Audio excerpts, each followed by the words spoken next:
am Jennifer Conley with Benchmark Mortgage, and I'm here today with Dustin Proehl. He was recently re-elected to City Council, and we have a few questions for him that we thought that you guys might find interesting. So, do you want to tell us a little bit about what made you get involved in City Council years ago? Sure. City Council, really, it was something that I never thought about particularly getting involved in.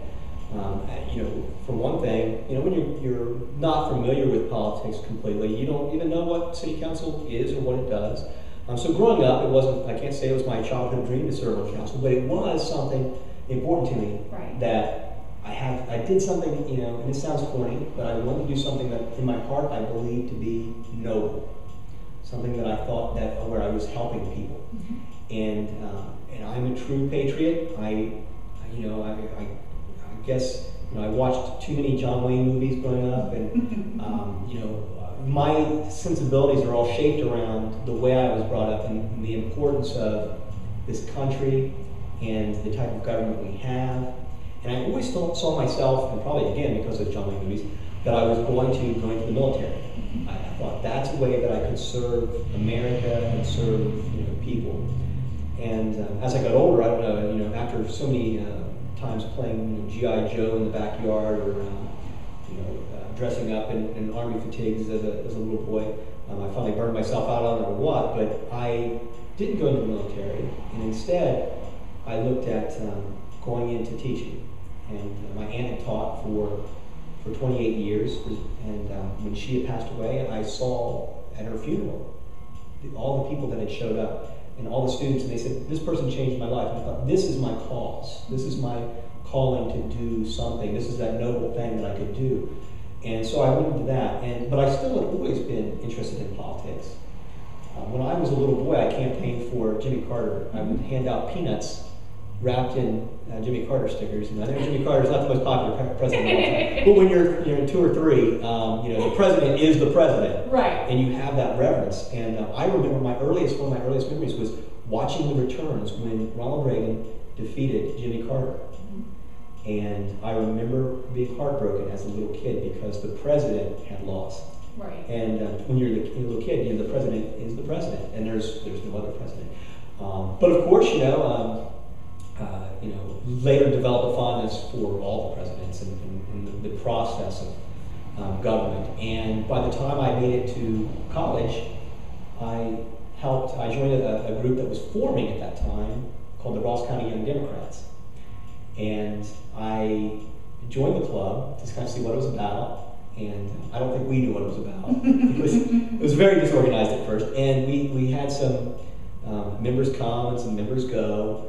And I ended up as president of that organization for a time, about 3 years as president of the Young Democrats, and started to serve as a representative for the state Young Democrats and see what that was about. And then I went away to college at main campus Athens and kind of forgot all about it. It kind of stopped. And years passed, and I got focused on teaching. I got focused on also working within my teacher union. And finally, a situation came about where one of the council people in Chillicothe were going to leave, and there was an opportunity, and somebody remembered me from the good old days. They said, well, you're a young person that's interested in politics. Would you be interested in doing this? And I said, sure, because to me, it was this opportunity, again, that I could help people, that I could, that I felt that I was needed. And I thought, well, I have some things that I can bring to this. But I was, of course, very naive when I was, accepting this. I didn't understand the magnitude of what being on council was going to be in my life. I, of course, ran that time. That was in 2005. And I came really close, but I lost. And this is a lesson to all you kids out there, that you get involved in this. If you run and you lose, run again. Because I ran again in 2007 and was the #1 vote-getter in the category for at large. And of course, then it was time to go to work and to learn, as much as I could. Now my background, I've been a teacher, but I was also a technology coordinator for 10 years, deal a lot with government grants and budgets, and so all of that really served me on council. Dealing with finances has been something that I did in work, so it carried over. And also, again, back to kind of this childhood patriotism and this true believer idea that I came out, growing up watching Dragnet and watching Emergency and all these shows and SWAT and all stuff. I really had a great respect for police and a great respect for fire and the sacrifices that they do to allow us all to have the lifestyles that we have and to protect us. And so one of the opportunities that I had on council was to then serve on the Safety Service Committee as the chairman. And I've served on council as the chairman of Safety Service since 2007. And it has been a real honor to work with both those departments and help shape how they protect us. And so I appreciate that. I've also, of course, got to serve on the Finance Committee, which works out for me, and as well as the Engineering Committee. So this was something that I guess I always kind of wanted to do something with public service, but I didn't know what that outcome was going to be. Right. And I've just been really lucky in life that I've kind of been in a situation where I come across something that just happens to work. Mm-hmm. And teaching was not something I set off to do. I was never a big fan of school when I was in school. But I did have some teachers that really excited me and that made me want to learn. And I said to myself, I want to be that kind of teacher. I want to go in and do that. And when I went into teaching, that's what I did. And of course, with council, my thing was I had an idea. And in my idea of what a council person should be, because I've been there, I've been the armchair politician at home and said, I don't like what they're doing. Why doesn't a politician just tell you what they mean? Why can't they be honest? Why do they seem like they've always got an agenda? And why can't they just get along? And then I asked myself, if these are the things I want, shouldn't these be the things that I try to emulate in my service on council? And so that's been, I'm my toughest critic. When, I read, people sometimes will make bad comments about you on blogs, or they'll, sometimes you get a phone call and someone will be upset with you. But no one judges me probably more sternly than myself, and because I do set that standard that, I would not want to, cast the stones against someone else if I can't measure up to that. And so I always look at that. I try to think, well, what do I want to see from a council person? And I try to deliver that as best I can. Right. And I hope that I do. And of course, if I don't, then I have confidence that the voters will see that and say, it's time, to put you out to pasture and you're done. But as long as I am trying to help people, I think people know that, and and this is a team effort too. And this is one of the fun things about council, and why I enjoy doing it, and why I keep coming back to doing it, is because you do help people, and you get to be a part of so many people's lives and help them.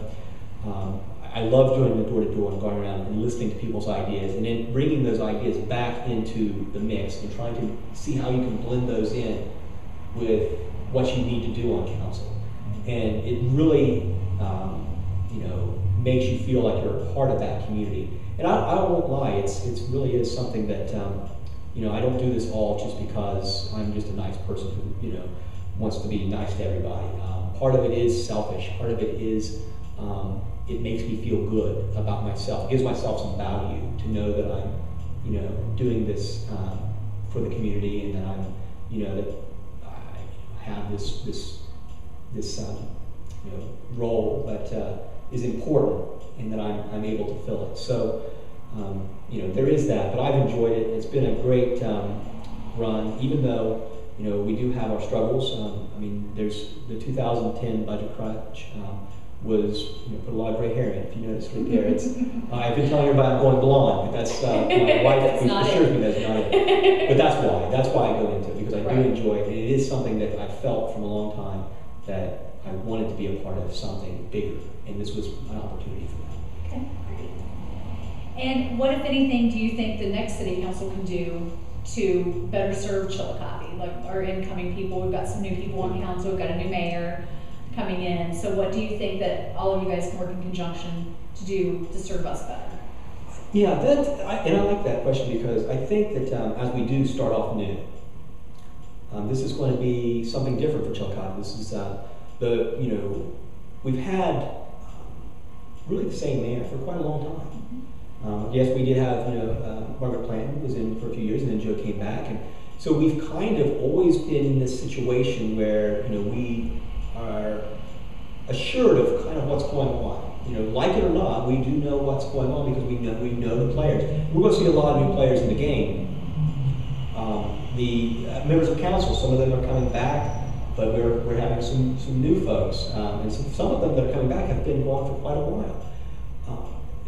I think the point that we need to all focus on is bringing this whole city government together, working as a team. I think definitely the new mayor is going to need a strong team behind him.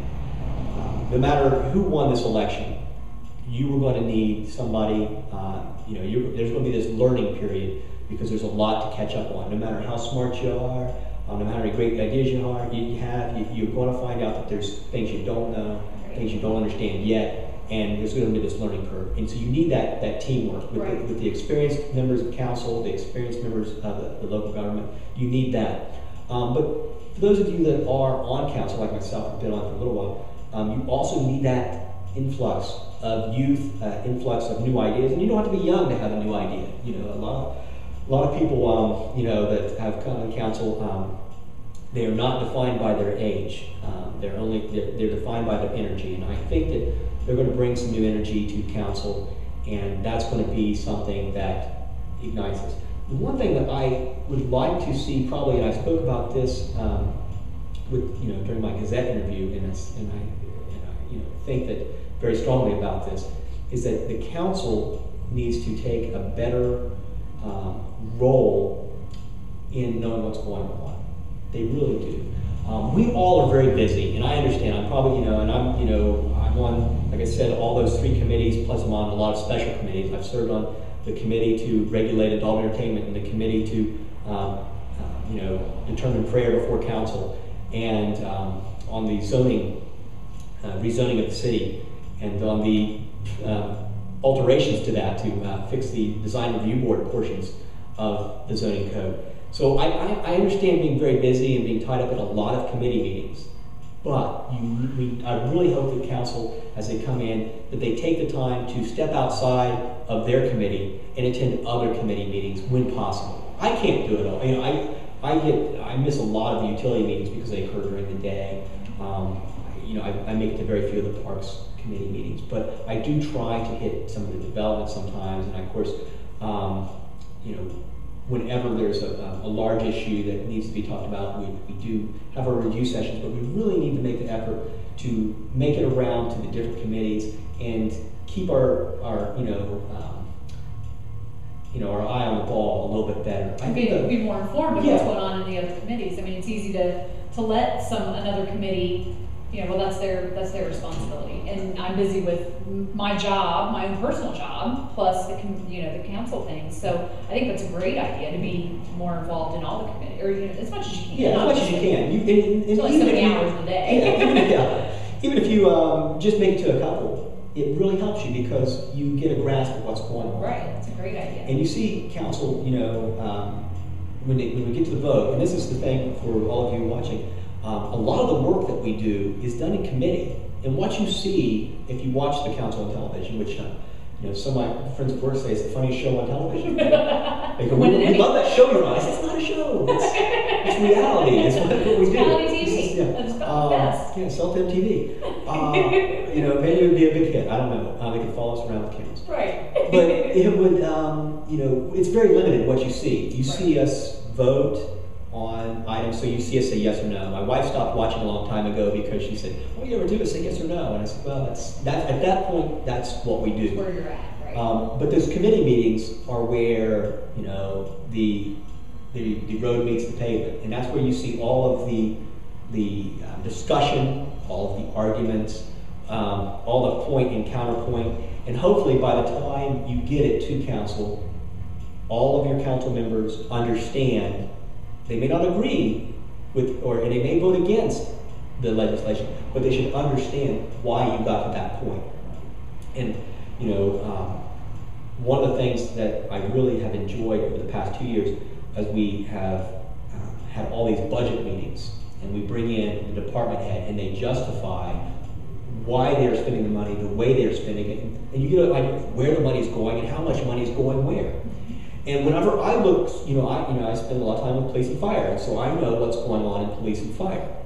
But I do, engineering, so I have some idea of where that money's going in engineering. But even in beyond that, it's, there's the other committees that I don't have as much dealings with, that it's good to sit down and go, oh, that's why you need this. Right. Oh, this is why we spend this money every year on maintenance or whatever. And, of course, I don't claim to know everything about police and fire, so when we get into the police and fire budget, and you start looking at it, and you're like, wow, this is, you guys take up the majority of the budget. I mean, most of the money in the city is spent on police and fire. And you say, well, why is that? And you start looking at it, and you're like, oh, okay, these are the costs. This is how much it costs to employ this many people. This is, what we hope to do. We hope to purchase these new cruisers every so often so that we don't fall behind. Computer software, things that you don't think about, right. Office supplies. Right. It's easy to look at the big sum of money and say, well, that's a lot of money. I'm sure you can cut somewhere. You can cut somewhere. But then when you really start breaking it down, and you start to see how tough it is, and you start to see, and when we do have to cut, that's a good tool for helping you prioritize. And you always have to be kind of prioritizing what you're doing. And to do that, you need to know as a whole. And so if I hope this new council does make a better effort than we have in the past to get around to each other's committees and to be more involved, so that we're better informed. That's, I think, going to be key. And also, I hope that we do really reach out to the administration, and that we do build this bridge between administration and council. All of us have a different role to play. And I try to explain this like I would explain it to a child. You have your three branches of government. You have your judges, you have your mayor, your administration, and you have your legislators, your council. And a lot of people imagine that council has a lot of powers that it really doesn't have, because those are things that really the administration has, or the administration gets blamed for things that they would like to see, but that's really within the council or the judicial branch. And these are the checks and balances set up that make our country work so well, but they can be frustrating. But the way I say it is kind of like this. The administration deals with the day-to-day. They deal with the present, things that are happening right now. Of course, the judges deal with things that happened in the past, things that, laws that are already on the books, and they're dealing with acts that have already occurred. Council deals with the future primarily. We have very little control over the day-to-day operation. We're always looking, a week, a month, a year, 10 years ahead, and trying, or a lifetime ahead with some of these rules and laws that we come up with. So we need each other. There needs to be that symbiotic relationship where all the parties are on the same page. And we can't have it, an adversarial situation between the administration and the council. They need to be on the same page. They need to be working together. And I think we can. I think that we'll be able to do that. We have some really great people on council right now. All of them, I think, of course, have the best interests of the city at heart. And I think that they will also be able to work well with the mayor. And I think, Jack, he is a very knowledgeable person. But I think one of his abilities is going to be that he's also a person that's willing to learn, and he's going to be wanting to work with us, and I think that we'll see a good relationship for him and move the city forward. Yeah, I think you're right there too. And my last question for you, well, I have a surprise question. I promise you I wouldn't do it, but I thought it while we were sitting here. So how do you see social media and the internet being useful to the council? Social media has blown up over the last couple of years, and myself, I had a terrible time adjusting to texting. I just would not text anybody. I still won't really text very often. But the power of doing things like Twitter, which I'm on Twitter, and I Twitter every I try to anyway. I say it every time, and I'll fail now. But whenever I have a committee meeting I'm going to, or a meeting I'm going to, I will put that out on Twitter. And so people that follow me on Twitter are informed. What's your Dustin Proehl, or was it at Twitter? Or is it at Dustin Proehl? Yeah, at Dustin Proehl. At Dustin Proehl. Okay. All one word. Dustin Proehl is my Twitter account, and so you can follow me on Twitter, and that allows me, to keep in touch with people that just want to know when meetings are. Right. Then I have my Facebook, and of course this is Dustin Proehl as well. And my Facebook account, which I really started off with, as I wanted it to be just personal. Twitter was going to be professional, but I found out that in my life there's nothing personal. Everything is just, everything's just thrown up together. My friends, all my friends, I let if anybody wants to be my friend, will be my friend. So if you're out there, friends, Dustin Proehl, at Facebook. If you have no friends, I'm like Tom on MySpace. Everybody can have my friend. But I would try to be their friend, and they give me some input, and it's been really powerful because you get on things like the Gazette's blogs, and you see it's about like 6 people that are, and they're all angry at something, and God bless them all, but they will get out there and they will be presenting, one side of an argument over and over and over and over, and it's anonymous, so you don't know, and there's multiple accounts and all this stuff. And it just really gets muddy. Right. Facebook, these people have put their name out there for me, and it's like, here's who I am, here's my concern, and I really had a civilized conversation with people. And they, once they might not always agree with me, but at least by the end of it, they can have some better understanding of why I'm thinking what I'm thinking. Right. And plus, I think that when we get back to what we said before about you show up at council and you see us vote. You see us say yes, no, and you say, well, I disagree with that no, or I disagree with that yes. We become an object. The social media allows us to become more human again. It humanizes us, and it makes it easier for us to communicate with people. Once we become that object, it's easy to just hate us, turn us off, and then we're not helpful. Yeah. We're not helping you. You're not helping us, and Facebook, though, it's been really nice because you do have that interaction back and forth. My father, who just ran for council, and of course he was not successful as running for council, but he was really operating outside of his comfort area, and he's a person who's a very private person. And he was asked to run, and he accepted, and he was very excited about this. But he got on Facebook, and he's somebody that didn't want to use computers that much. Right. And this is the power of this thing. You get drawn into this, and he started, people from high school that knew him started wishing him well, and he was like, "Wow, I haven't talked to him." And I said, "This is really neat." And you start to see this network grow. Right. And that got started real late. He was a replacement candidate, so he didn't get started until well into September. And it's really too late to mount a campaign. But we just started the Facebook, and it was like, bam, you start seeing these people join, and all of a sudden you go from somebody that you feel that, well, nobody knows who you are, to, these people know who you are. And mine, has grown over time, and people are active on it, and they email me things, and they discuss things with each other, and it's civil, and it's really helpful. And I think as an outreach now, it's more important than ever because people don't rely on print media like they used to. And in our local community, access to print media is limited. Access to video or any type of television presentation is almost zero. Right. So the only way for you to get out there and be seen is to either go to knock on every door, which I try to do. And I get to a lot of doors each year, but I'm sure I miss some of you out there. But the Facebook allows me to always be out there, always have a presence, and that's why I think that everybody from this point out, it's going to be the social media, and if you adapt to that, and this is an example here with video. This is the first time I've done any type of a video interview for anything, so I like that better. I like this format because texting and typing. A lot can get lost in translation. Yeah, I know that I got to a point where sometimes, you know, I feel silly, I put a little smiley face. So people know you're not. Yeah, I can say something and I get back, did you mean this? Oh, no, I didn't mean that. Right. It got misconstrued. So I would put the little, you know, happy face to show that I'm, you know, being happy about whatever I'm saying. But, right.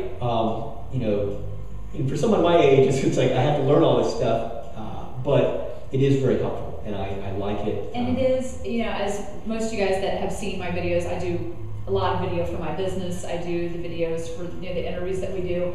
Video is a very powerful medium. It's very, very powerful, and people do get to know you and see that you're a real person. And you know, I slip on words all the time, and you know, I mean, but it's powerful. It makes you real, and I think it's a great resource. And that kind of leads me to my last surprise question, which is, would you come back and, you know, maybe discuss some of your votes that you've had? I think that, you know, and if we could get other council members involved to, you know, I am always open to any of you guys to come in here and talk about what you did, why you did it, and I just think that it's something that we lack here. We don't have a television station. And if I can help fill that void and help people reach out to you and you reach out to them, I would love to be that source for you guys. That'd be great, because, you know, that's my webpage, which I also have a webpage, which is dustinproehl.com. And he's the internet guru. Buy the t-shirt. It's really a t-shirt. No, because it's somebody. But we can make some. Yeah, we'll work on that. You know, I do have a webpage, and I started this year on the webpage, and the webpage is being neglected because I do Facebook more than I do the webpage. But Facebook's so much easier to update. Yeah, it is. It's my webpage is a lot more work. But one of the things I started putting on there is, like, when I have a controversial vote, I will put on kind of the history of what that was about and how I voted on it and why I voted on it, and kind of some of the counterpoints that was going on during that time.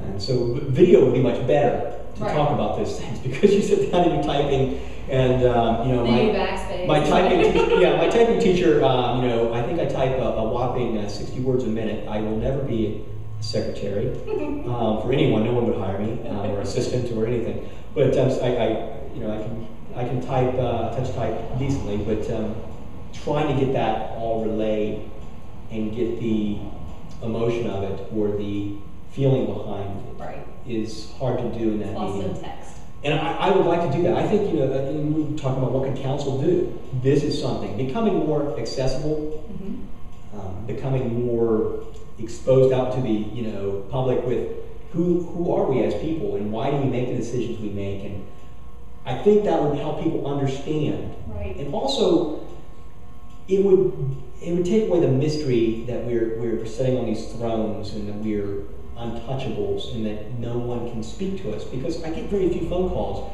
really. When people, you know, I read on the blogs and they're like, oh, you know, we're all angry. And then my phone, you know, I feel like the Maytag repairman waiting for the phone to ring. And I'm like, where are these angry people? When will they call me? Because you're open to it. Yeah, I'm open to it. I like to talk to people. I welcome phone calls.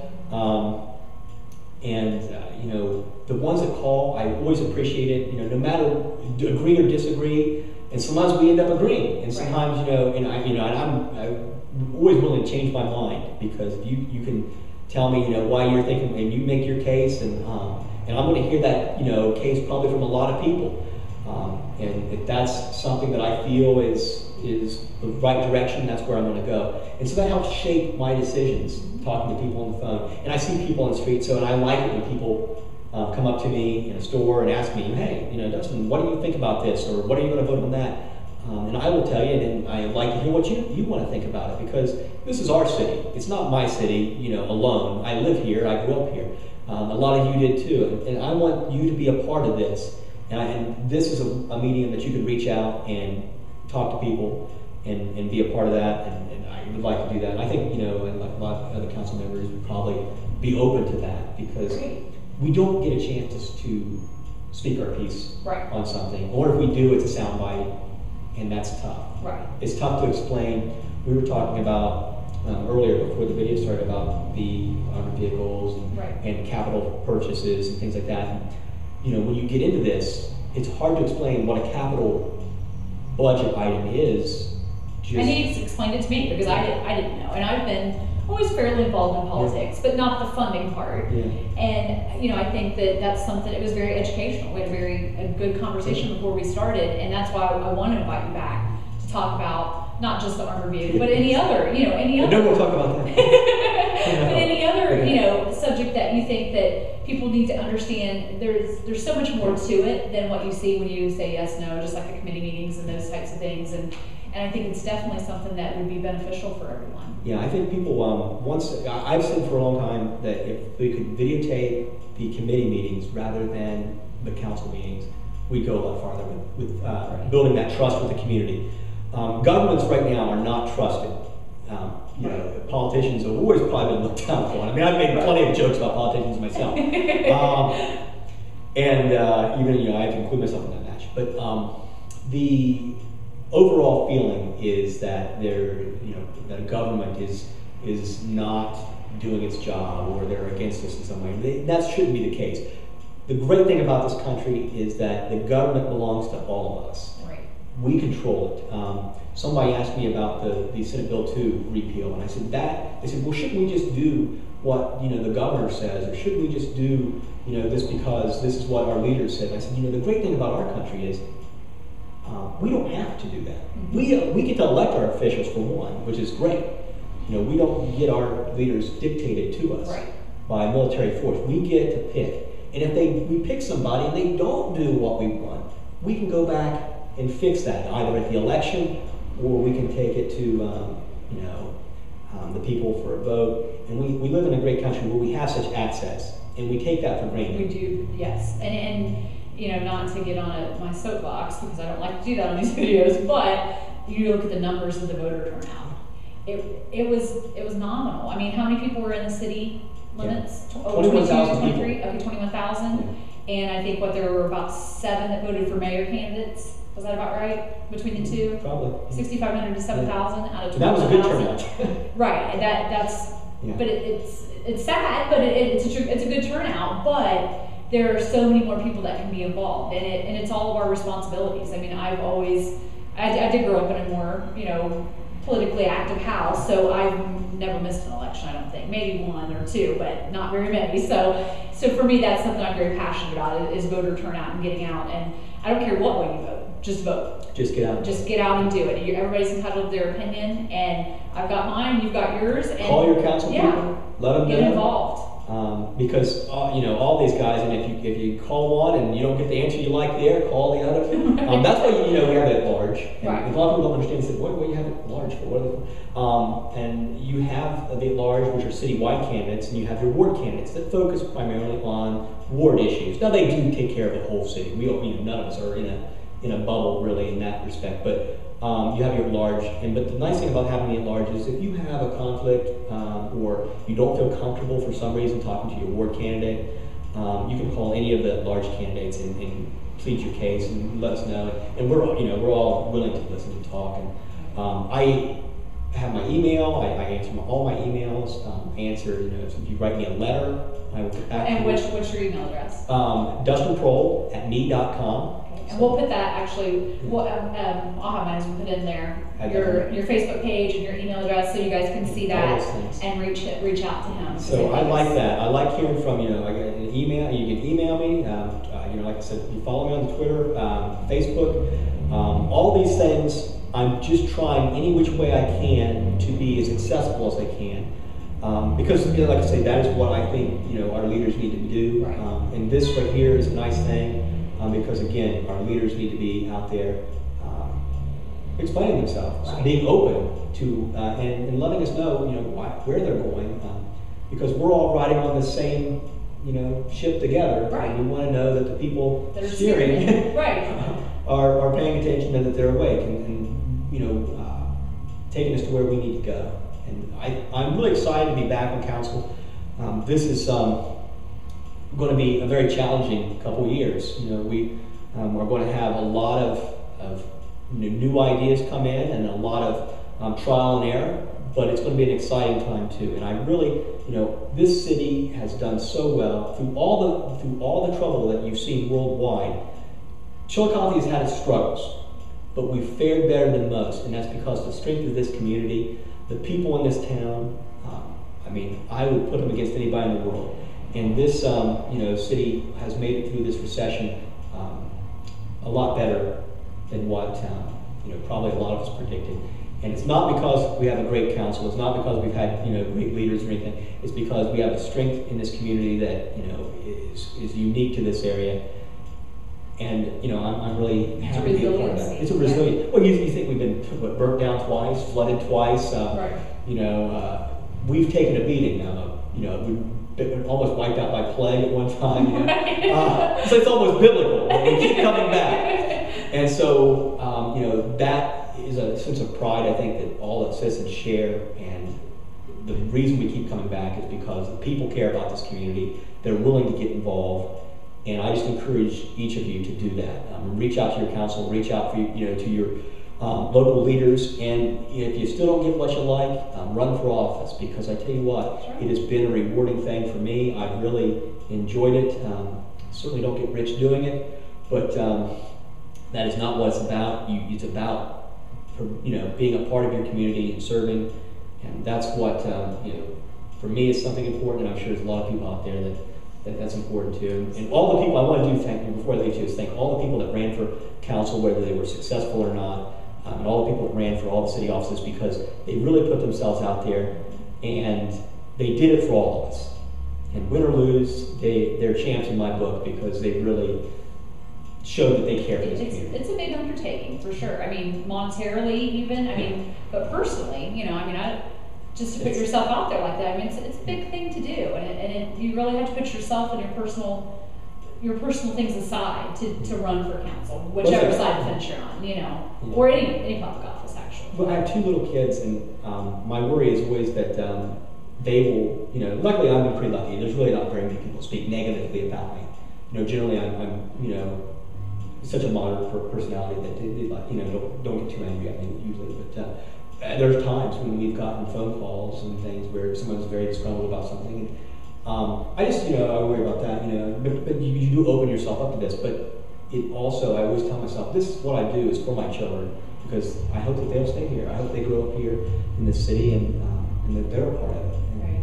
And so, all of you that share this city with me, I think you probably share the same sentiment, that you want to see this place be the best it can be. And we do that whenever we reach out and work together. Right, absolutely. All right, so we're going to hold you to it, that you're going to come back and explain your votes for us. Anytime. I'd love to do that. That'd be great, and encourage the other people. I want to reach out to all the other council members. We've had Jack here before. Hopefully we can get Jack back after he gets into office and gets settled in, and let him kind of see what he thinks, and share what he's found as he's muddled his way through the beginning. So it's always tough when you take over a big position like that. So I know it's going to be a rough start for anyone coming in, because it's so new and something he's never done before. But I think we all have confidence that he's going to reach out across the aisle and work, and I think Holly would have as well. Yeah. I think we had 2 great candidates. So yeah, we were lucky. Yeah, we absolutely had 2 very good candidates this time. And so, but I want to reach out to everyone that was elected, that you guys can come here and have a forum to speak to people. We've got the Chillicothe, Ohio Facebook page is going to put this out. They've got close to 4,000 fans on there now, so that's a base you would reach, and then I share it on my pages as well. So that's what we've got for you tonight, and I want to thank Dustin for coming in, and we'll talk to you soon. We'll get you back in here as soon as possible, and if you need anything, you can reach him on any of the venues that he's mentioned. But on the Chillicothe, Ohio Facebook page, if they want to pose questions there, would that be okay? Yeah. Under the video, you'll check there. So check him out on Facebook or on the Facebook, the Chillicothe page, and put your questions out there for him, and he will be glad to answer them. And that's all we have for you tonight. So we will see you soon, hopefully with other council members. Thanks for watching.